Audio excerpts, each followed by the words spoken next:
G'day everyone, we're here with Nash from Tesla in the Gong. If you haven't seen his YouTube channel, we'll put some links to that below. Nash is in Darwin for a few days and he sent a message and we've caught up and we thought we'd do a quick video together while we've got the time. Yeah, absolutely. So welcome. Thank you very much, mate. Thank you very much. It's nice to be here. I've Excellent. lived in Darwin for a couple of years, but Yep. now I'm back and it's nice to be here. Yeah, lovely.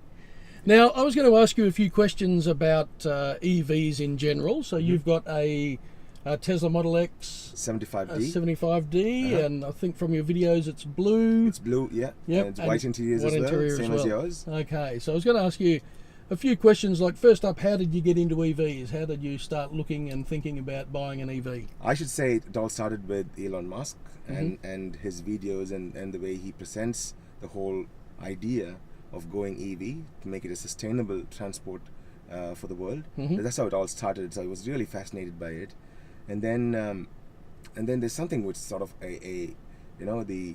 that watershed moment, as we see. I went to the Tesla showroom. I've never seen a Tesla before. So Yep. about 3 years ago, I went to the Tesla showroom, and I landed here in Australia. So I went there and I just saw that car and I was like, oh, I love this one. Yeah. I'm going to buy it. It is absolutely awesome. It was a bit of a stretch for me, to be honest. Yeah. It's an expensive car. Yep. So I needed to plan for it. So I said, okay, I'll make a 2-year plan. So Yep. and at the end of 2 years, I'll really look at my finances and then see if I can really get into that. Mm-hmm. And the main decision making process was, can I buy it and bring it to Darwin? Mm-hmm. I'm really amazed by what you have done. So I lived in Darwin for 2 years, so I was a little scared to bring it at that time. Yep.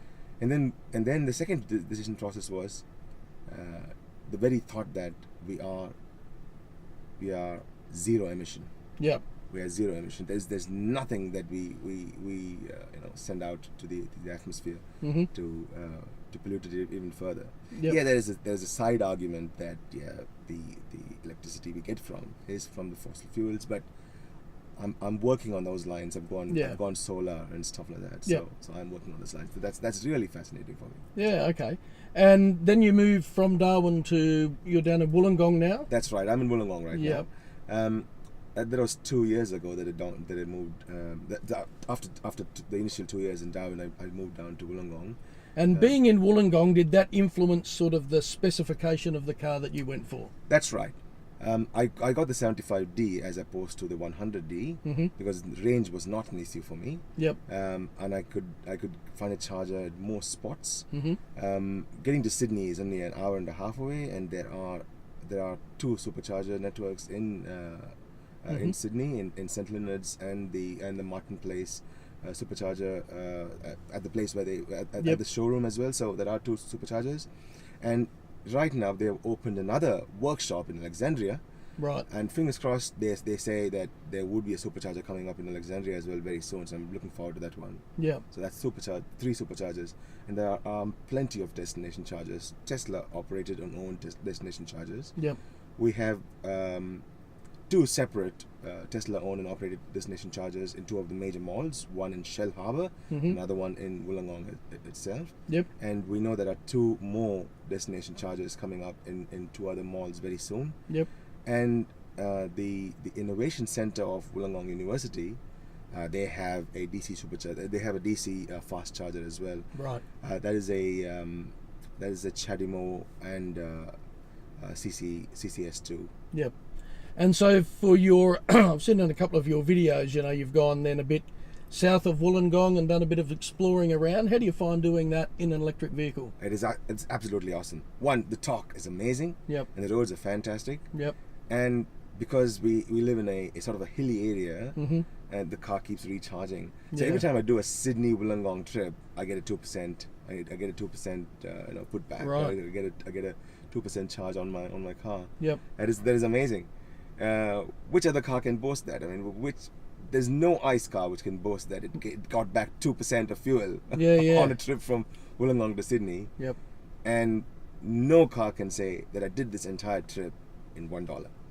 And you've never had any people talk about range anxiety, and the reason I'm asking this is one of the barriers, I think, to EV ownership in Australia is this perception of range and anxiety about range. That's and true. and in any of your trips, have you ever felt anxious about your charge or your range, or not being able to find a place to put electricity back into your car? Right. So this did happen, but it was very early in my EV days. So when I bought the car, I didn't know what my optimal charge ought to be. Yep. So initially I tried with 100%, and I read online and they said don't do 100%, not a good idea. Yep. So I started charging the car up to 80% for most days. Mm-hmm. So there's one time where I had charged the car for 80%, but then I had driven around for some time, and then we had to go to Sydney, and I had forgotten to put the charge on. I'd Yep. forgotten to top up.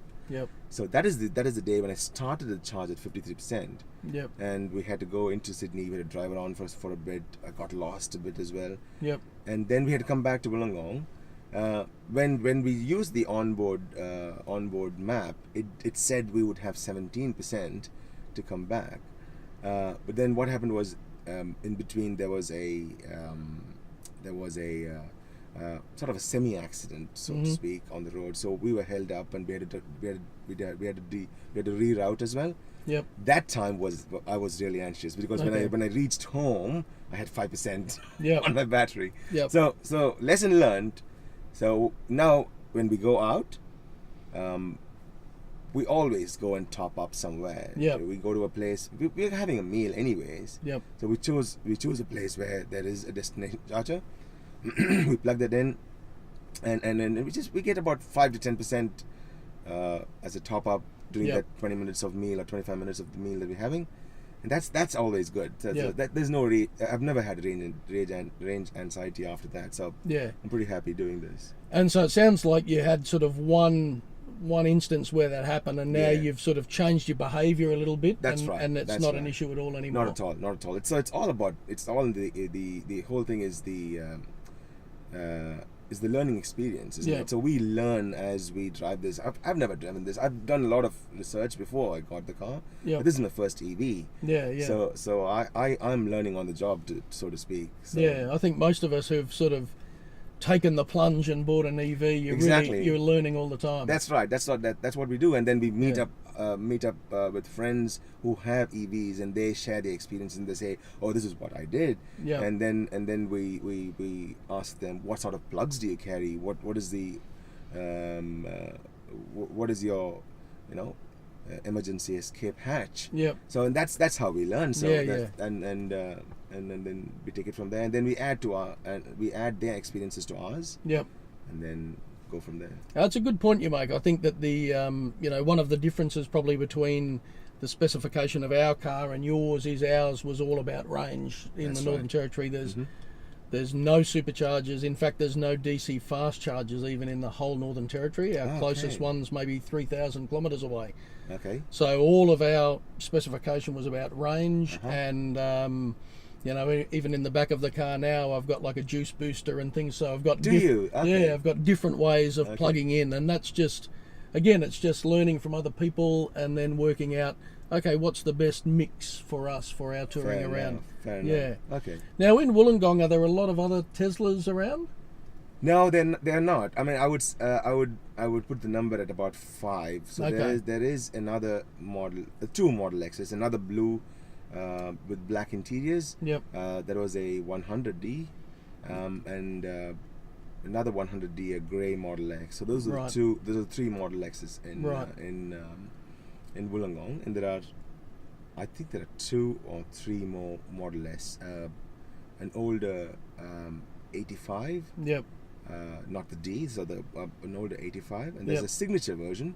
So that's a beauty of a car. Ah, right. That's a beautiful car. It's very beautiful. The color is very, very different. They don't have the color anymore. Yep. They don't offer that color anymore. That's a very nice car. So there's one signature model, an 85, Yep. another Model S. Yeah. And so you're probably similar to us, and not a lot of Teslas around. And when you park probably and open doors, you get people come up and talk to you. What's the Yes. number one thing people come and ask you about? The number one thing is the Falcon Wing doors. That Yeah. is the number one thing. Yeah. As soon as they see the car, about 50% of them recognize the car, and the first thing they ask you, "Is this the Model X?" I'm like, "Yeah, that is the Model X." Yeah. if you don't mind, can you open the can you open the doors for you? Yep.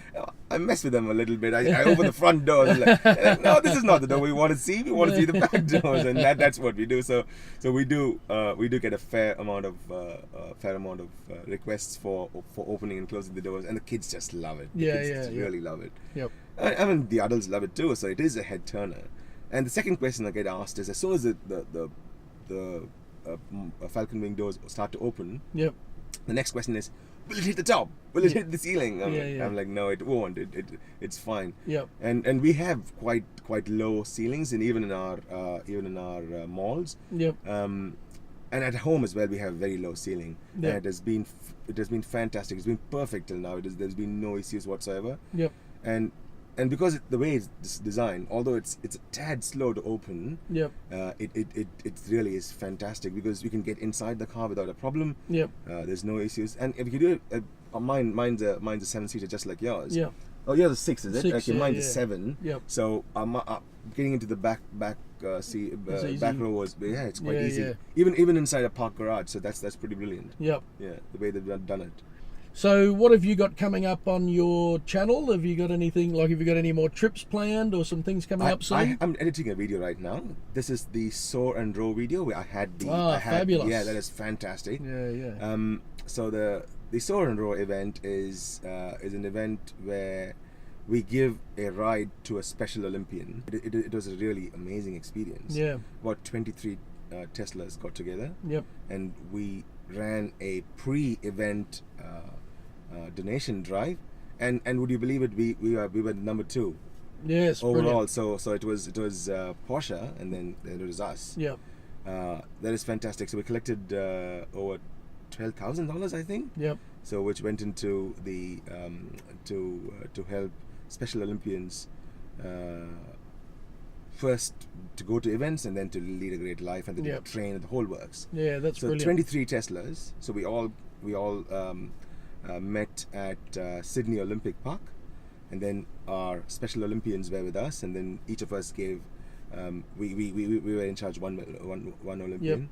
Yep. I was in charge of a gold medal winner as well. Wow. So I was very excited. She was very excited too, and we drove from there, from Olympic Park, all the way to the Sydney Motor Park. Yep. And then we unleashed hell.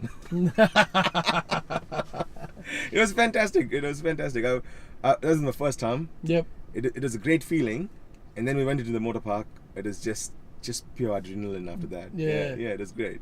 Oh, look, I was watching from afar on Twitter because I saw a number of you were posting on Twitter of different things. That's and right. It looked like a brilliant day and a brilliant cause and a wonderful thing for everyone to have got together and have done. Yeah. So mentioning Twitter, you've got a Twitter account as well, and I'll put a link in this video to follow Tesla in the Gong on Twitter. Yeah. A link to your channel as well. Thank you, mate. Really appreciate your time and appreciate you reaching out to us when you're in Darwin. And certainly, if we're anywhere near Wollongong, we'll do the same. Please We'd love to come absolutely. and visit you. Yeah. And charging is on us. Oh, that'd be brilliant. Yeah. All right, mate. Well, thanks again. Thank you very much. We'll include some links to Nash's channel. Make sure you have a look at that, like it and subscribe. And same with ours, and we'll see you on the next one. Absolutely. Peace. Cheers.